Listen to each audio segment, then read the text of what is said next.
Good morning, everyone. Today we are going to start with number 27 of the recordings by Alejandra Acuña in the Volume 1 training. And we begin with our prayer. In the name of the Father, the Son, and the Holy Spirit. Most Holy Trinity, recognizing our nothingness, we want to surrender to you our whole life, our worries and sufferings, our entire being, body and soul, intelligence, and especially our will, to unite ourselves to your eternal and divine will, the source of all good, and to give you the glory and joy of fulfilling the purpose of our life, to perform all our acts in your divine will, and thus live in it. Come, divine will, with all the angels and saints, especially with our sweet mother and with Louisa, to touch our foreheads, to imprint the Holy Spirit upon them, and infuse us with the light so that we may understand the truths and the goods that are found in these writings. Amen. Fiat. Well, today it is finally time for what Luisa calls the third betrothal, or perhaps we should say the third marriage.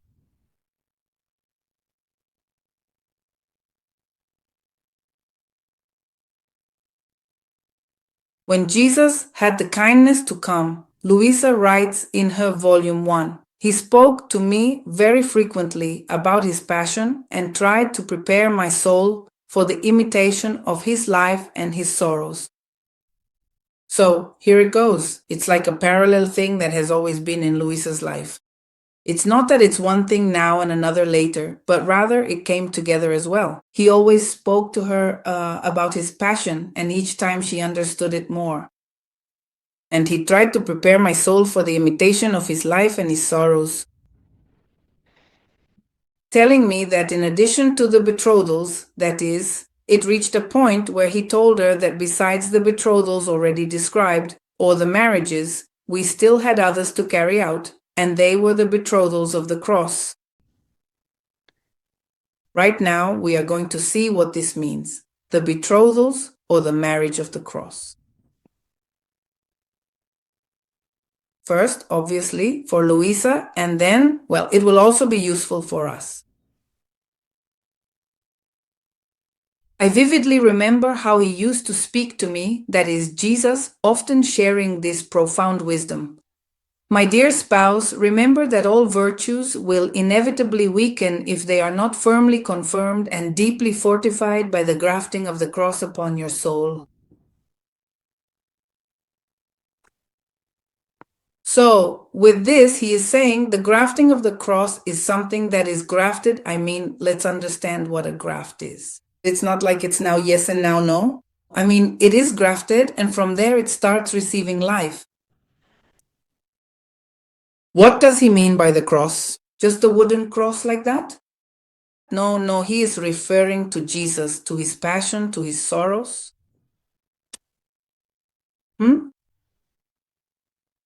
To Jesus crucified, exactly. And with the cross, well, it is understood all of that is represented. Before my coming to earth, the world viewed human suffering through a lens of judgment. Deep sorrows, profound confusion, overwhelming shame, biting slander, physical pain, crushing poverty, and debilitating illness were all seen as signs of failure. Most significantly, the cross itself was considered the ultimate disgrace, a symbol of total defeat, yet I came to transform these very burdens into the path of redemption and eternal grace. But I mean, like misfortunes, like something, well, yes, that marks you, but for the bad. A misfortune. But since they were born by me, they became sanctified and divinized by my contact. Jesus could have chosen not to suffer and still redeemed us. But he did not want to do it that way for several reasons. For several profound and divine reasons that we are meant to contemplate. I mean, that is to say, the very best thing in God's divine plan was precisely this, and that is exactly why he chose to do it, to fully assume all those sufferings of every kind, so that in doing so, he would ultimately sanctify and divinize them for us all. Let us remember that God, in his original plan, let's say that suffering did not come from him. In the original state of Adam and Eve, there was no suffering.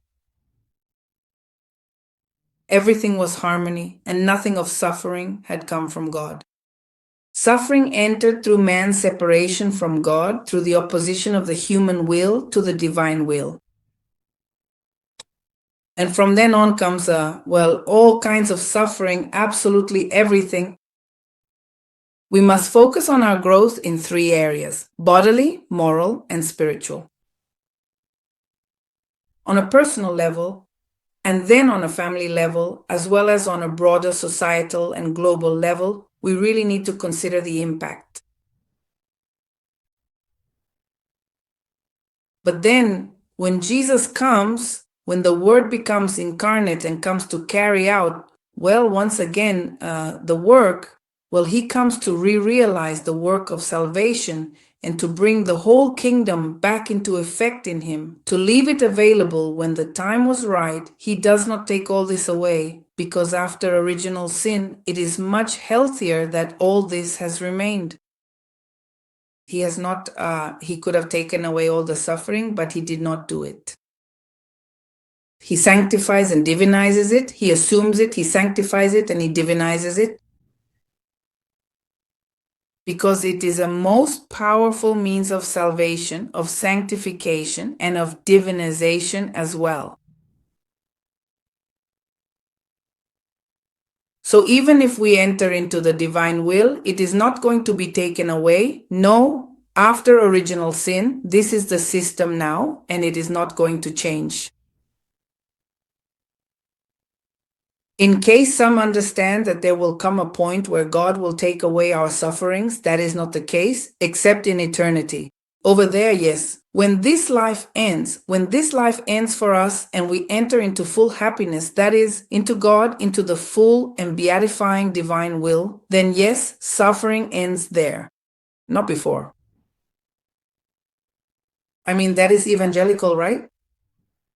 We already know that. That is how it is. Remember who those are that want to take away the cross. Those who promise to take away your cross are not voices of God, huh? So we must be very careful with those thoughts that may come to us, because our human nature is drawn to that. Oh, I'll get closer to God and God will help me and will spare me from suffering. No, it doesn't work exactly like that. You might avoid suffering caused by the consequences of your sins, perhaps. Well, yes, because if you don't commit sins, you will remove that type of suffering. But that type, but not all of them. On the other hand, things like illnesses, poverty, other types of things, those including slander, persecution, etc., those will continue to exist. Here, let's focus on why Jesus allows them for us and how we can live through them.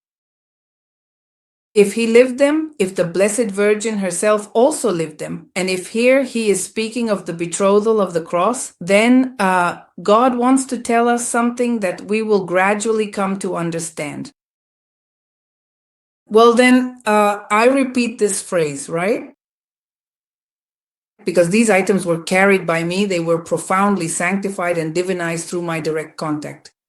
As a result of this sacred touch, they all underwent a remarkable transformation in their appearance, becoming truly sweet and pleasant to behold. It was as if the very essence of their being had been elevated and refined by the divine nature of my presence. And the soul that has the good fortune of possessing some of them is honored because it receives the insignia from me, the Son of God. And only the one who sees and stops at the bark of the cross on the exterior experiences the opposite. And upon finding it bitter, they become upset, they lament, and it seems as if a misfortune has befallen them. So we must analyze ourselves to see if we are still at this point where we only stop at the exterior part of the cross, at the material part, well, what our senses see and grasp, and we fail to enter into the interior part, that is the spiritual part. In all this part, well, of the sanctification and divinization that Jesus accomplished, of the effects that they can produce in us, of the likeness, it says here, of the likeness, right? Receive the emblem from me as the seal, as the likeness of him. So if we still feel that, which is very human, then we must keep working and ask God to help us to no longer have this vision of the sufferings. Whoever penetrates inside it finds it pleasant and forms their happiness in it. One finds those tastes that are divine, they cannot be human, spiritual, and divine tastes, and in it one forms their happiness. My beloved daughter, I desire nothing else but to crucify you in soul and body. In other words, after telling her all this, the conclusion is, well, it's not just something vague. Well, I am going to have those dispositions and see when it is my turn. No, I desire to crucify you in soul and body, Louisa, right? So look, here it is speaking about 2 points of view regarding the cross, the human and material point of view, or the supernatural and spiritual point of view. Therefore, we have to elevate ourselves to that more spiritual point of view. How can one go about elevating oneself more to this point of view? Well, it is always by reading, meditating, especially on the Passion of Jesus, but there are also many teachings in the writings of Louisa that helps us a lot, a lot. It is a work where God changes that perspective from human to divine. Well, let's see what happens with Louisa. While she was saying this, Louisa says, I felt such desires infused in me to be crucified with Jesus Christ that I frequently repeated to him, My Jesus, my love, do it soon, crucify me with you. So Jesus, by telling her all this, infuses in her precisely this spirit, that is, this perspective on the cross, and therefore it ends with her indeed desiring that is, to be crucified with Christ. This is something very profound, because if already in Louisa's case she was betrothed, that is, she was united in marriage forever with Jesus, who is Jesus crucified, and crucified not only on Good Friday, right? But crucified in his heart, in his interior. He was crucified his whole life, because his whole life, his human will, was crucified and sacrificed, and in the act of dying before the divine will. So he was always crucified in his interior. So upon being united in marriage to him, it is not possible for the husband to be crucified and for her not to be. No, one must participate in everything that the husband is, which, as it says here, should not be seen as misfortunes. I mean, if we change that perspective, we will see the opposite. We will see graces. Instead of seeing death, we will see life, divine life in every suffering. And instead of seeing only pain, we will see the joy of being with Jesus.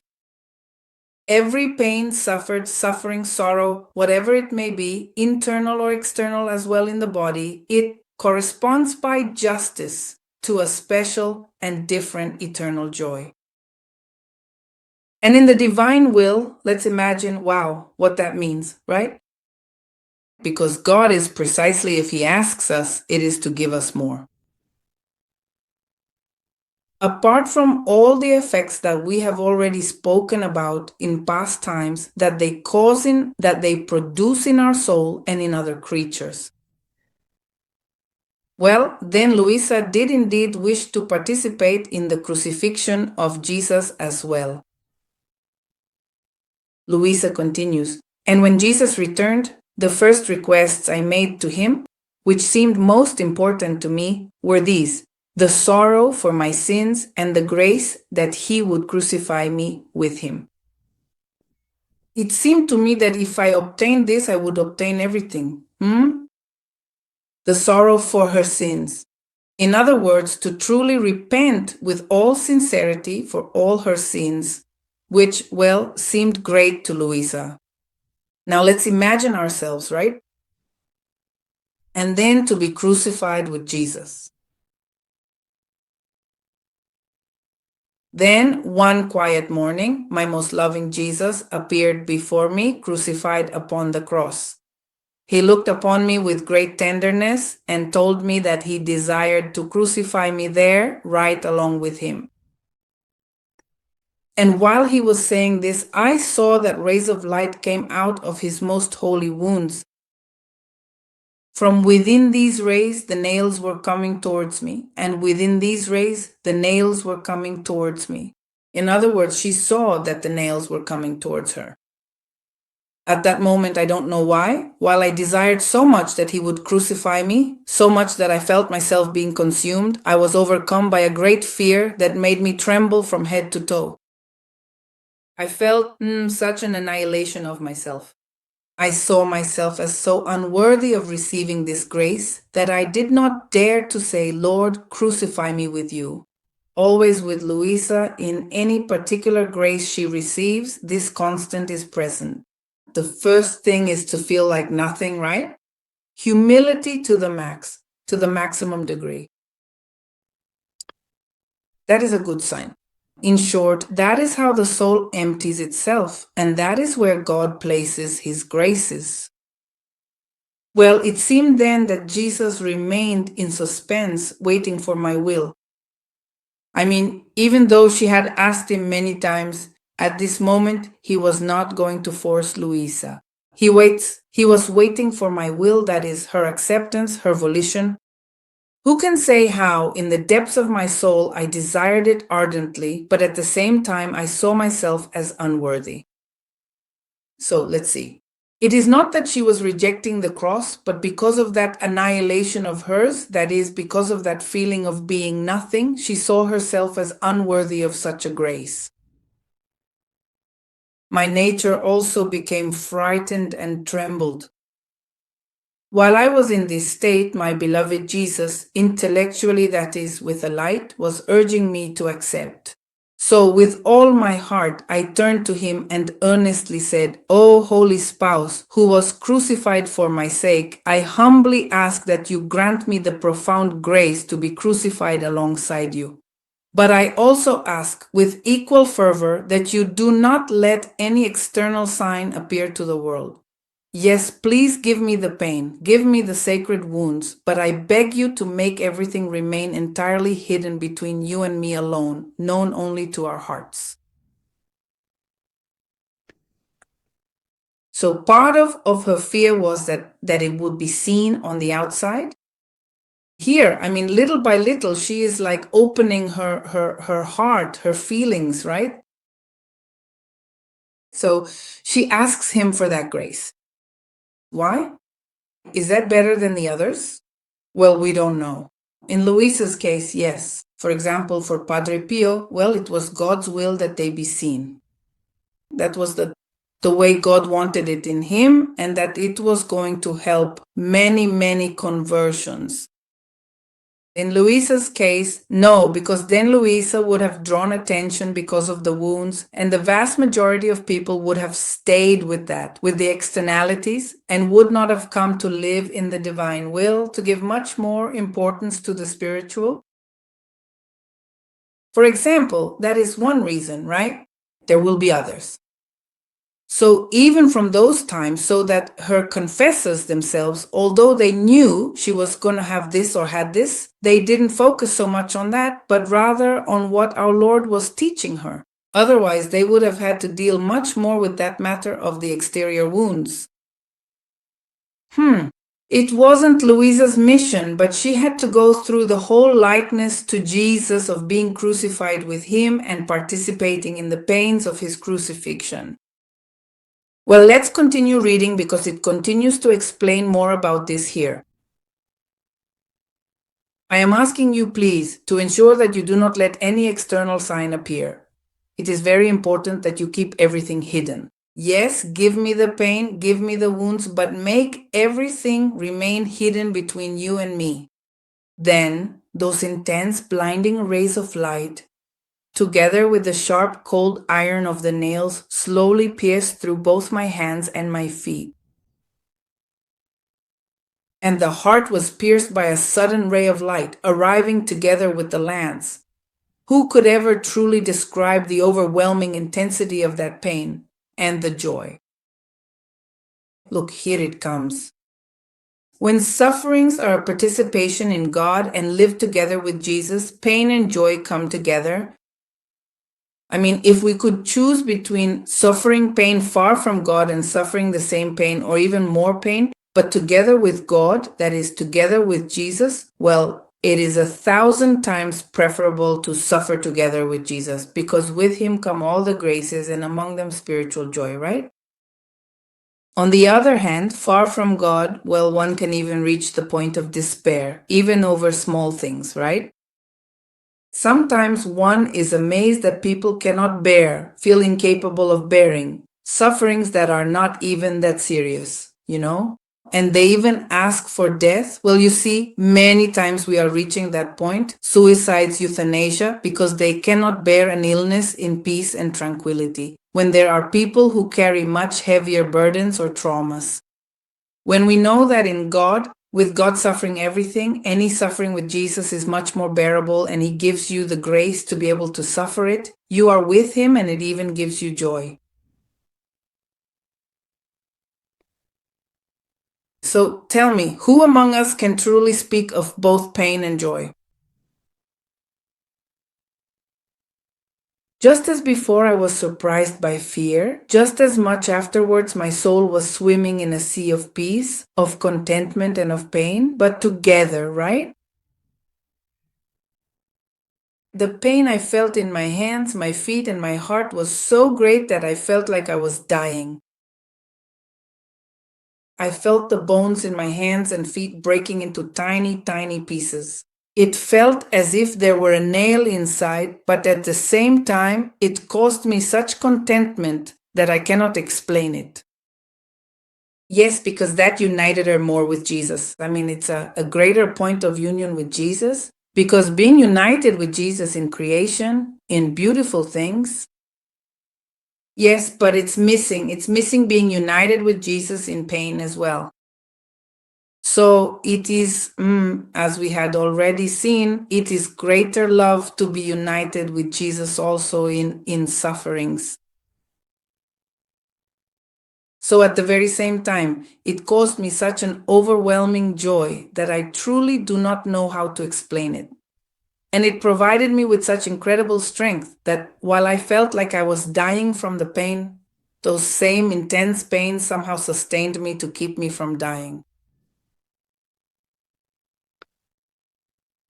But on the exterior parts of the body, of my body, nothing appeared. However, I felt the pains bodily, that is, not only in her soul. In other words, we might think that since they weren't visible on the outside, it was just a spiritual crucifixion. No, it was also in her body, but it wasn't visible.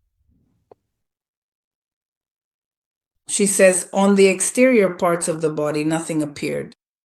However, she felt the pains bodily.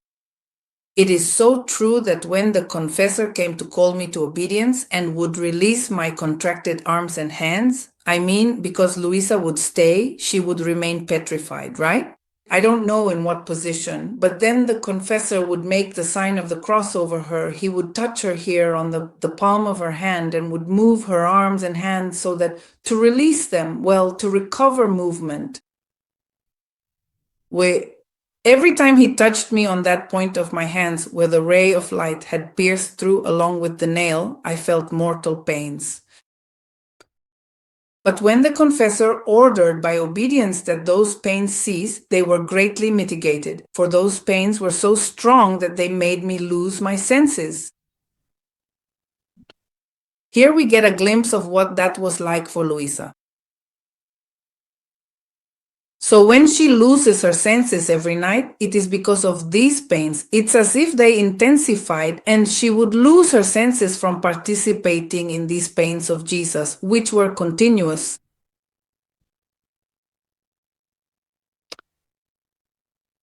And if these pains had not been mitigated by obedience, it would have been difficult for me to have been able to obey, that is to continue, here to recover my senses and recover movement.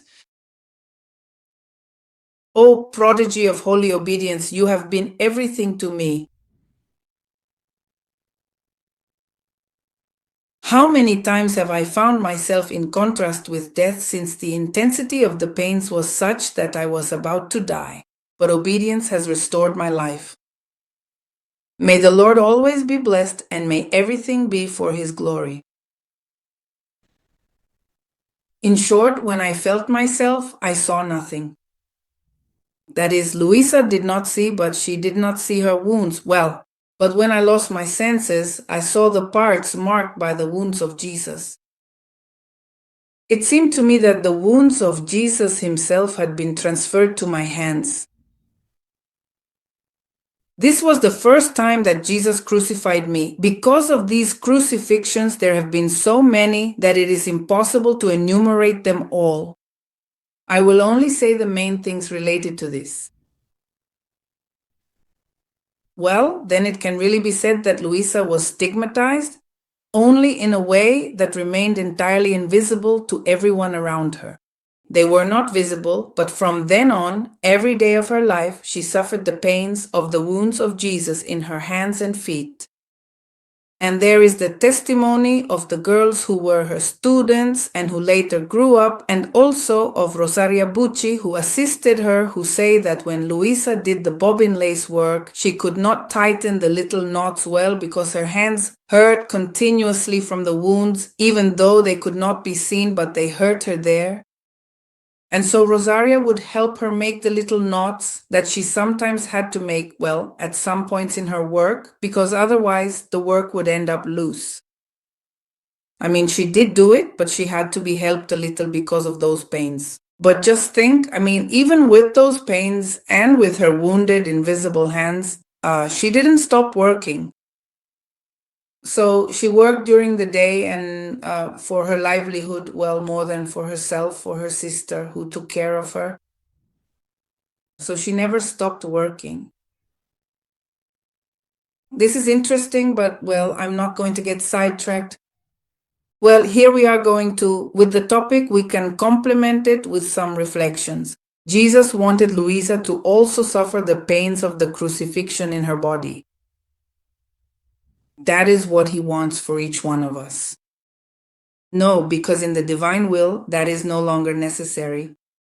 Luisa did, because she had to live everything, everything, and be a likeness of Jesus in everything.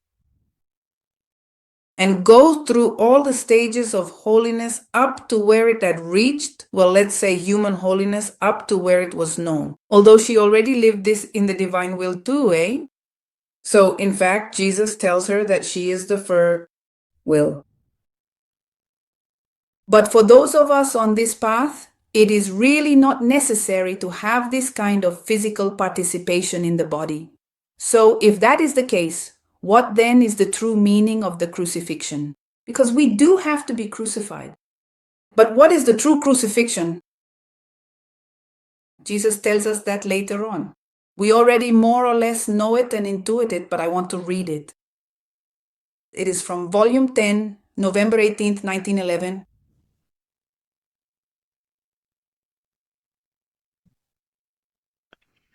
I'm only going to read this specific phrase for you rather than the entire chapter. You really must understand that the true nature of crucifixion does not simply consist of being nailed through the hands and the feet, but rather it is experienced in every single particle of the human soul and the body as well. So now I have you more crucified than before. In me, how long did it last? In Jesus. How long did the external crucifixion of the hands and feet last? Barely 3 hours. On the other hand, the crucifixion of all the particles of my being and the crucifixion of my will into the will of the Father lasted my whole life. So the external crucifixion of the body, which he did share with Louisa, serves as a powerful image for us to better understand the true crucifixion he desires from us. This, as he explains, is the crucifixion of our own human will into the divine will of God. May there be no act in our daily lives in which our will is not fully crucified, so that we might truly give life to the will of God in everything we do. So he says to her, "Don't you want to imitate me in this as well?" In other words, Louisa was not to remain only in the crucifixion and the pains she suffered in her hands and feet, but to go beyond to the true crucifixion. That she did indeed suffer it also in the divine will because it was the will of God, just as Jesus suffered the 3 hours of crucifixion on Good Friday because they were the will of the Father. But the true crucifixion is entirely interior. If I wanted to. Well, that is something else entirely. Exactly. So don't you want to imitate me in this as well, in having the true crucifixion? So to live in the divine will, this crucifixion of our will into God's is necessary.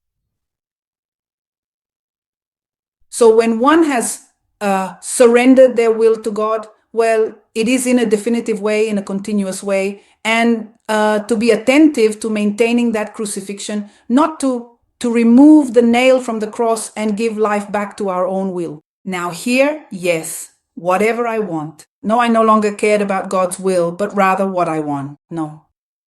To crucify the will is to keep it just there without it carrying out what it wants, but rather opening oneself only to say whatever you want, using it to do the will of God.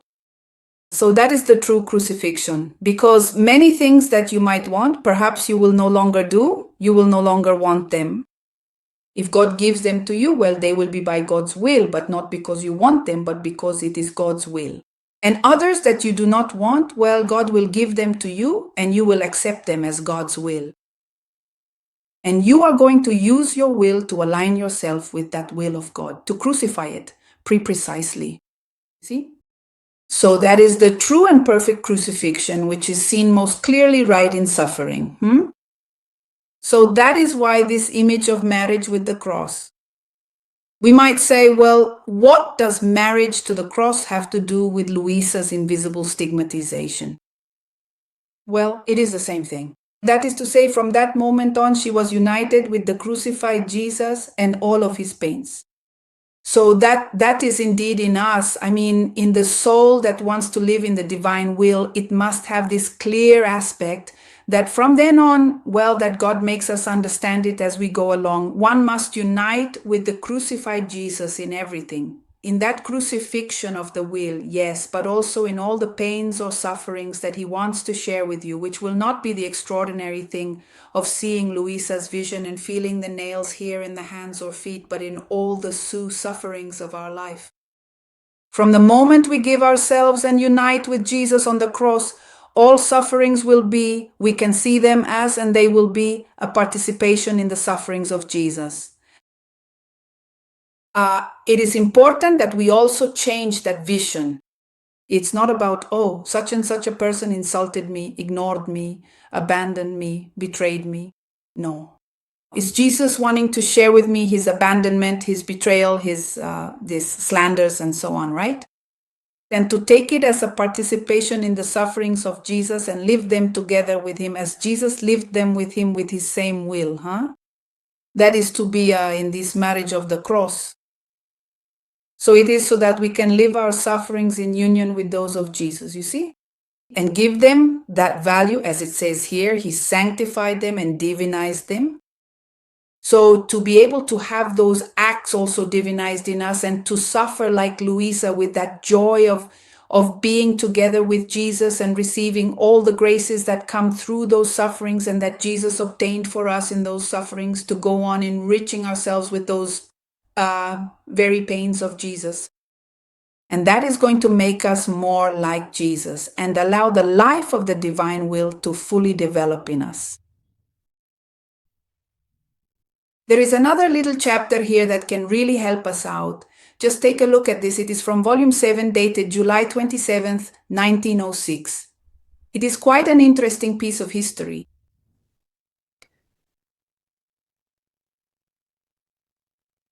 I'm going to read it all because it is the idea that is being developed.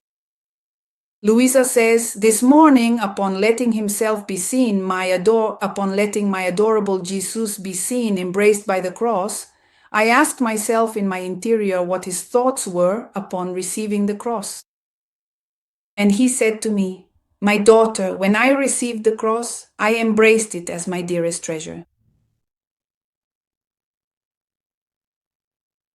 That is what Jesus did. That is what we must become.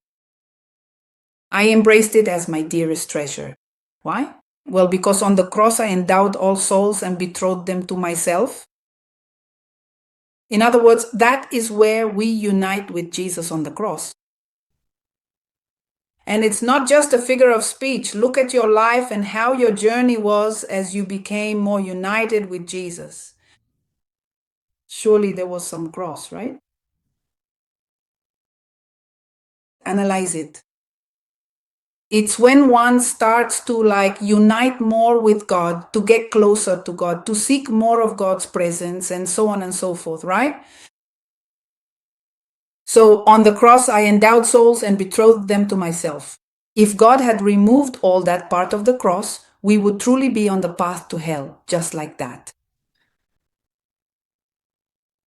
So if he left it, it is wisely, because that is what we need after original sin to go to him. And in the divine will, you might say, well, we are already with Jesus, so why do we need it? To participate in all those joys and graces that Jesus left in each of his sufferings. Or what? Do you want to be deprived of all those graces and joys for all eternity? Well, no, Louisa didn't want that. The Most Holy Virgin wasn't like that. So we shouldn't be like that either. And he knows how much one can endure, that is, how far our capacity goes, or he supplies and gives us more strength and more capacity. So without any fear. Anyway, he says, "I, upon looking at the cross, exulted with joy because I saw in it sufficient dowries for all my spouses, and none could fear not being able to be betrothed to me, having in my own hands on the cross the price of their dowry. But I betrothed the soul with this one condition." So, we are talking about uniting ourselves with Jesus forever through that mystical spiritual marriage, right? Of the union of our wills. So here he is talking about that. "I betrothed the soul with this one specific condition." Yes, there is this singular condition, that if she accepts the small gifts that I send her, which are the crosses, as a token that she accepts me as her spouse, then the betrothal takes place, and I shall grant her the dowry. It is a solemn promise, a binding agreement between us, that once these tokens are received, the union is sealed. That is the only condition, to also surrender ourselves to accepting all the crosses that he may want to send us as little gifts, because they come along with all those spiritual graces. We have already seen it, not to stay on the exterior part, but spiritual, interior.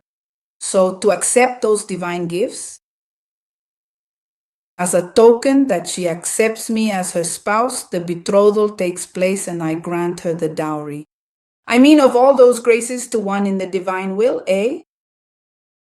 If, on the other hand, one does not accept those little gifts, that is to say, does not resign oneself to my will in the crosses, everything is dissolved. And even though I want to give her the dowry, I cannot. Because to carry out a betrothal, that is, this union, this marriage, the will of both parties is always needed. And by the soul not accepting my gifts, it means that it does not want to accept my betrothal. So take heart, we have to become stronger, eh? In the face of the cross, in the face of everything. But at the same time, with the hope of being together with Jesus in everything. Or what do we want? To be without a cross, but far from God? No, we must be close to God. And we can imagine it this way. It's a part of our life. What is the sufferings, the part of suffering, but there is also the whole other part. I mean, it's not like we are going to focus only on, oh, from today on, pure suffering, pure crying, pure. No, no, no. There will always be all those parts, eh? Who isn't going to go out into creation and enjoy creation always, even if you have a cross? It doesn't matter. God gives you the capacity for everything, eh? As it was for Louisa and as it was for our Most Holy Mother. There are some beautiful phrases, that help a lot, that have helped me a lot. For example, in the Book of the Virgin, right?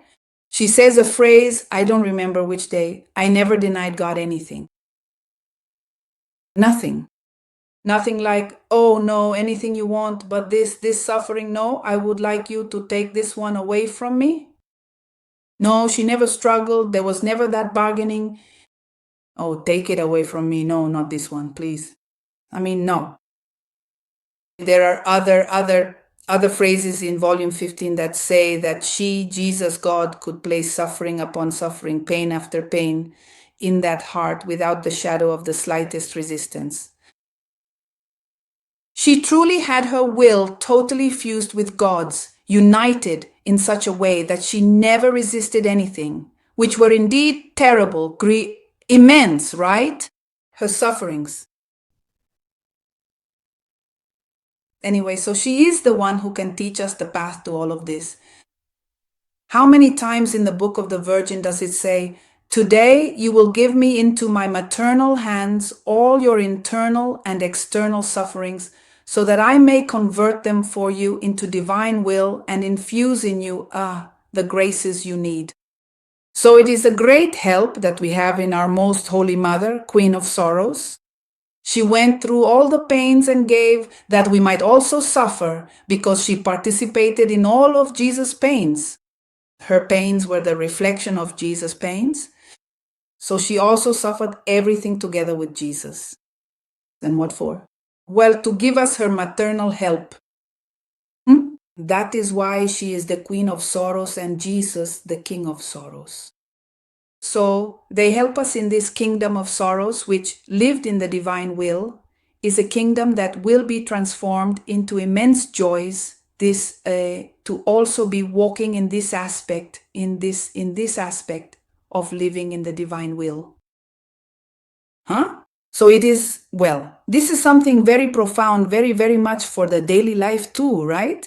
Very practical, because we have to practice it daily and at all hours.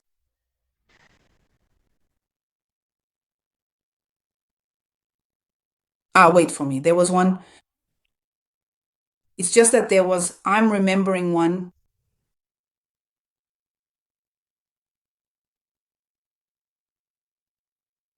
In which also in volume 15, he tells her that there are many souls who who tell Jesus with words that they do want to suffer. But he says, my daughter, I do not look at words, but at deeds. Do you think it is easy to find a soul that truly wants to suffer or not?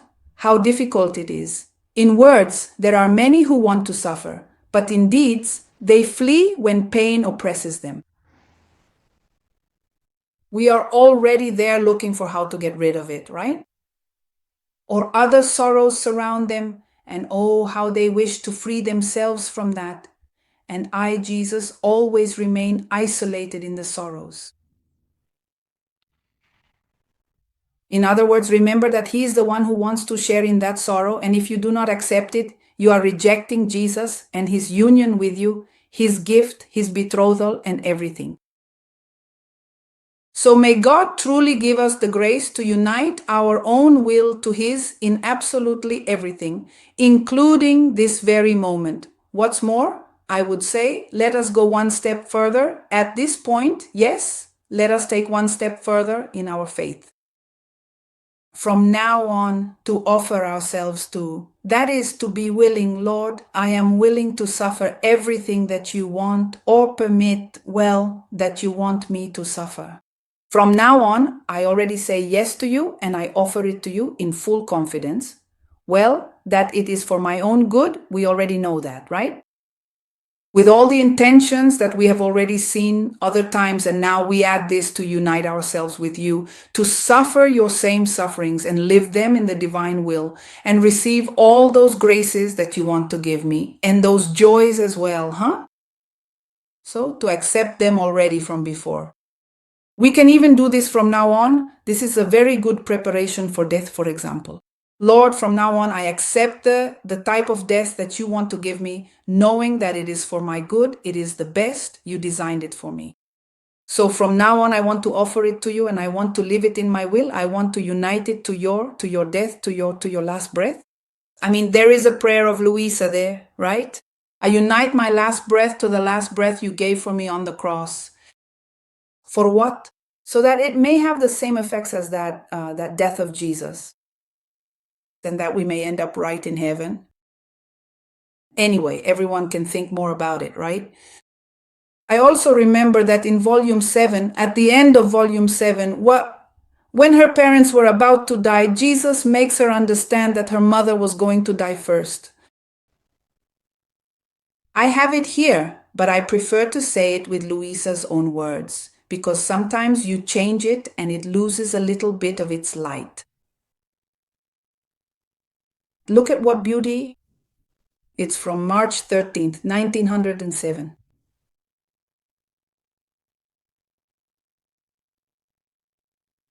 While my mother was very ill, Jesus made me understand that he was going to take her. Let's see, what would our reaction be, or what was our reaction? If this point has already passed, I don't know. Everyone see for themselves, but let's compare it with what Luisa did and learn how it is done in the divine will. And I said to him, "My Lord, you want it, and I give her to you. I don't want to wait for you to take her without me having given her to you first." Huh? So instead of saying at the last minute, I had no other choice, well, fiat, because it already happened. No, from before, voluntarily, she offered her mom. And the same with her dad. She says that when it came to her dad, she did the same thing. Of course, she then asked her, "In compensation for the gift I'm giving you, I want you to take her straight to paradise." Well, because her mom suffered a lot for her, right? So she says, "Without her touching purgatory, and this at the cost of me suffering the purgatory that corresponds to her." I mean, she doesn't just ask, she also offers to suffer. So, well, there she goes with all that about purgatory, right? But look at what a beautiful act that is. So, just like that, simply sometimes we overlook it. But it's a prayer we can say now to offer Him everything that God might want to ask of us. All illnesses, all deaths of loved ones, all deprivations, everything, everything, everything that anyone can imagine, even if we already lived through it and hadn't done it this way, let's also take all our past sufferings since we were children, and we can offer them to Him and say, "Jesus, I didn't know, I wasn't aware, but now I know, I accept them, I surrender them to you, and I want to redo them in the divine will, okay? So that I can take them, that is, unite them with yours, so they may participate in your sufferings and in the immense goods that your sufferings possess." Well, may it be so. We have practically done, well, the acts, the prayer, right? So this is something that I believe will make us take a great step in living in the divine will, right? Well, then, may God help us and the Blessed Virgin as well, and may Luisa also assist us in this.